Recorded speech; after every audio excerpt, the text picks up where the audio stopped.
Romeo and Juliet is not what many people would consider a hallmark of queer representation. A heterosexual romance that stops just as soon as it starts, though written poetically and beautifully by an author that many queer people adore, is something that you wouldn't expect subtext to latch onto. And yet, with modern interpretations of the play, there's hints or obvious notes of gay undertones, overtones, and tones in general. And the main movie I'll be focusing on is the retelling of Romeo and Juliet, directed by Baz Luhrmann, dripping in flamboyance and nonconformity, as well as the fan favorite portrayal of Mercutio. We all know the tale of Romeo and Juliet. Star-crossed lovers, family feuds keeping them apart, accidentally dying from each other, you know the drill. And Baz Luhrmann's interpretation keeps all of this intact by relying solely on the script for character dialogue. However, his directing strays off to a 90s beach town love story filled with Hawaiian shirts, drugs, and partying, rival gangs, and in general, a much more fantastical way to portray the story.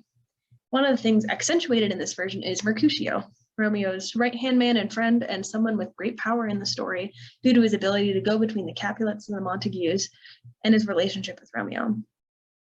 In the original text of the play, we see Mercutio and Romeo's interactions as friends, where Mercutio gives him words of advice on love, makes fun of Romeo for his fast and lustful attraction to Juliet, and in general, helps add some humor into the play. He's a character that readers may be able to see themselves in, given his ability to see both family sides of the story, his ability to see through the blind love of Romeo and Juliet, like skeptical readers can.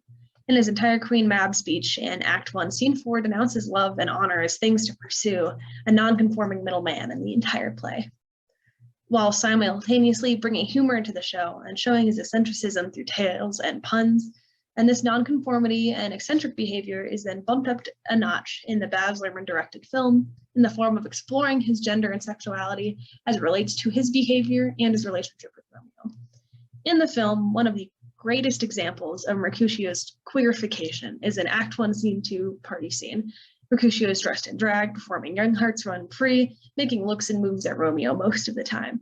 Let's have a look at the clip and hope that I don't get struck by the copyright gods for it. But I feel like we should watch it because it's very good.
So as we see, with an eccentric outfit and obscenely homoerotic air around the dance and Romeo, Mercutio's representation in this scene and the rest of the film is more than just like friendly towards Romeo. His distorting of gender norms with an amazing outfit, presentation expectations, and sexuality assumptions directed towards Romeo once again is the way, like, it makes sense that viewers see Mercutio as queer. It's not surprising in the slightest. A quote from Dalmasso's Queering the Performance says it best.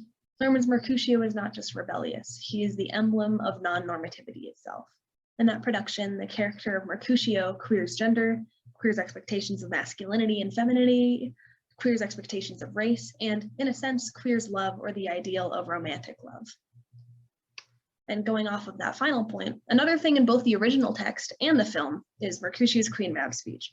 And that speech shows that his general attitude around love is that Romeo romanticizes it far too much. In Act 2, Scene 2, Mercutio pokes great fun at Romeo's perception of love. Appear thou in the likeness of a sigh, speak but one rhyme, and I am satisfied. Cry but I me, pronounce but love and dove. Essentially, he's saying Mercutio's view of love is not this all-encompassing infatuation that Romeo makes it out to be, something that's like poetic and beautiful and cliche. Mercutio sees it as inauthentic when it's poetic, and in general thinks that love is more driven by lust, and the feelings that Romeo feels for Juliet are more driven by lust.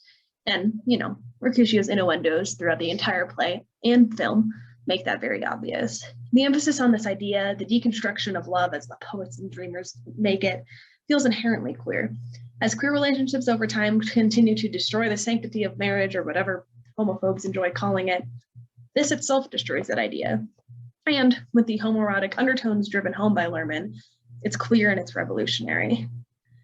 Because, you know, queer love can be polyamorous, it can be queer platonic, where there's not necessarily a strict romantic label on it. Labels can change and be fluid over time, and that all challenges the notion of how people have made love now. And Mercutio challenges that idea of love to Romeo, granted in a different way, but with some of the undertones, it kind of reads similarly.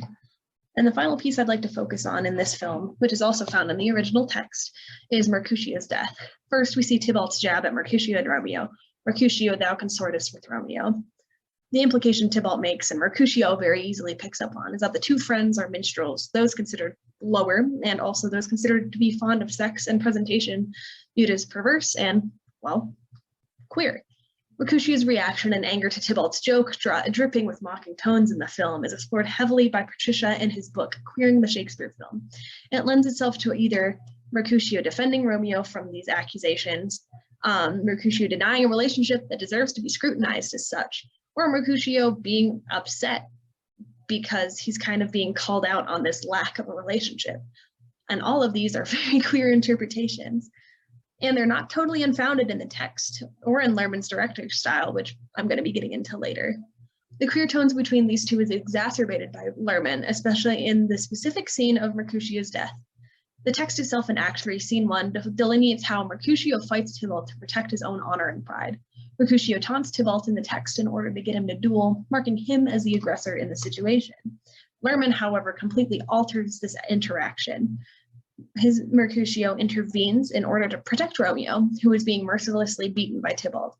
So the film portrays Mercutio fighting for Romeo, someone he has a deep and potentially homoerotic connection with. But in the same breath, Romeo doesn't hold him to that same standard. He tries to make sure that Tybalt, who is related to Juliet, Juliet's cousin, the love of his life's cousin, isn't hurt and stays safe. But he does that at the risk of Mercutio's life, which ends up being taken. So this is kind of encompassed by a quote from Peshka, and she describes it as Romeo chooses his love for Juliet over his love for Mercutio, consequently choosing and upholding the narrative of heterosexual love that's now dominant in our society. It's also important to consider the timing of this film's release and many other queer-heavy interpretations of Shakespeare's work. This quote from Patricia again. It is interesting that Nunn's Twelfth Night, Luhrmann's Romeo and Juliet, and Hoffmann's Midsummer were made in the last years of the 20th century. By this time in history, the concept of gender was already in serious trouble. It was all on its way to being thoroughly queered by the forces of deconstruction, feminism, gay and lesbian studies, and queer theory. That being the case, it cannot be a coincidence that each of these movies features a character that expresses a gender identity that does not accord with traditional heteronormative, and I personally would include cisnormative, expectations, from the winsomeness of Nunn's Viola Cesario to the angry cross-dressing of Luhrmann's Mercutio, and finally to the chameleon-like gender bending of Hoffmann's Flint Thisbe. So at the end of the 20th century, Luhrmann's Romeo and Juliet plays with gender in a way that a lot of queer people were. As ideas of sexuality and gender began to expand in the 21st century, Mercutio's portrayal as a man, particularly a man of color, who is secure in his gender expression and his ability to play with femininity, as well as the general distaste for love as it is now, was revolutionary. His disregard for love, his ability to treat it as something fun as opposed to something that swallows you whole, and his ability to be provocative in whatever ways he could, both textually through innuendos and presentation-wise through Luhrmann's interpretation of him, is something perfect for the audience of coming-of-age, coming-of-century viewers. It makes sense why the film continues to be renowned for its wild and fluid nature, especially as people continue to get more wild and fluid in their identities and expressions now. In the era of Shakespeare, audiences and the world at large did not necessarily label love and gender as we do today. Queerness was not discussed as such and simply happened. The connection between characters like Romeo and Mercutio, or perhaps Antonio and Sebastian from Twelfth Night, or Hamlet and Horatio from Hamlet, were just strong and connected relationships or friendships or just homosocial relationships that existed in whatever plane they chose to exist on. But to modern audiences, lines like, "If you will not murder me for my love, let me be your servant," from Act 2, Scene 1 of Twelfth Night, don't just bury themselves in passivity. For modern audiences, whether they're reading Romeo and Juliet their freshman year of high school English class, or reading the line "unsex me" and feeling understood in some way by Lady Macbeth in college, queer representation is easy to spot and necessary for us to hold on to, making Mercutio an emblem of queer joy and power for the late 20th century and early 21st century generation. The actor for Luhrmann's Mercutio, Harold Perrineau, described the vision that Luhrmann had for the relationship between Mercutio and Romeo, as well as his ability to play with gender presentation as such. All of us had studied Romeo and Juliet in school, and we knew that these young men were very hot and lusty. We knew that was the world, that this real love affair between Romeo and Mercutio, what that meant, how to explore that. His vision for the relationship was they were in love, but in the way that 14-year-old boys can be in love with each other. It doesn't necessarily have to be a sexual thing, but sexuality is a thing that young men are always talking about, so it could be confusing. And Mercutio is full of great passions. Of the badasses that could be out there, Mercutio was the baddest ass there was. Wearing a skirt was no problem for him, because if you were going to challenge his manhood, he was ready for that. That's the sort of stuff we played with.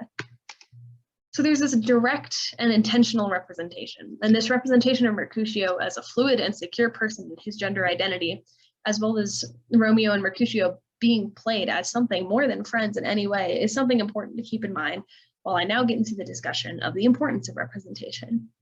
And in a hyper online world, queer people seeking ways to feel comfortable in their identity and themselves turn to popular media. In a study conducted on late teens to early 20s age participants, all members of the LGBTQ community and some parts of other marginalized groups as well, I found that media provided participants with opportunities for coping through escapism, feeling stronger, fighting back, and finding and fostering community. Different shows and movies, ranging from cartoons to YouTube influencers to reality-based shows, were mentioned by these younger queer adults as things that made them feel seen or heard or safe. And these characters and people provided queer individuals with role models and good representation to make them feel secure in their identity and helped them come to terms with their queerness despite society at large not always being accepting. So where does that bring in Shakespeare? Ranging from his sonnets to his relationships within the plays that he cultivates, queer people, and more specifically queer literature buffs, find themselves getting their representation fix from characters like Mercutio, or Viola Cesario, or Hamlet, or Lady Macbeth, or Shakespeare himself. Research conducted by Craig and others states that the community cultivated online could be considered an important component of resilience for LGBTQ youth, and those online communities centered around Shakespeare are very LGBTQ plus centric. If you take a scroll through, say, the hashtag 12th Night on Tumblr, we see bloggers talking about Viola Cesario as this queer icon due to the gender bending in the play, or even extending the queer reading of the play to Olivia and Du Corsino. One of my favorite posts that I saw that I did not include on the slideshow is saying that Olivia and Sebastian, about 5 minutes into getting married, they both realize that they are lesbian and gay respectfully and live in their happy lavender marriage, which is when two gay people are married, but they do not experience that attraction to each other. And I love that post because I feel like Olivia and Viola's relationship is a little queerer than it reads as. But that's beside the point. And to be more specific with Romeo and Juliet, the hashtag for Mercutio specifically focuses a lot on Baz Luhrmann's interpretation of him, appreciating his drag debut, his innuendos, his puns, as well as denoting him as gay or queer in some way. Another post that I saw that I did not include on this slideshow was listing every character from Romeo and Juliet, and it's like, hey, what character do you like the most? I'm going to make an assumption based off of it. For Mercutio, it was, you're definitely gay. So personally, as an avid member of queer spaces and literary spaces on both Instagram and Tumblr. It's almost this universally accepted idea that Mercutio is chaotically queer and something that a lot of new queer kids and young adults see themselves in. And this representation is something that maybe wasn't as necessary or seen in Shakespeare's time of writing the play, but it feels as though that need for representation and groundbreaking character presentation was seen by Luhrmann and played up in this film, as we saw from Perronau's interview. The creation of representation is done when no good representation exists. And unfortunately, despite how accepting the world is becoming now, that's still an issue. Despite the increasing representation in contemporary media, LGBTQ youth continue to be characterized predominantly by negative or one-dimensional portrayals in traditional offline sources of media. This representation has been overwhelmingly limited to portrayals of seemingly gay Caucasian males, with little attention to female or transgender LGBTQ youth or LGBTQ youth of color. Essentially, all the representation that we see are strictly homosexual, cisgender, white men.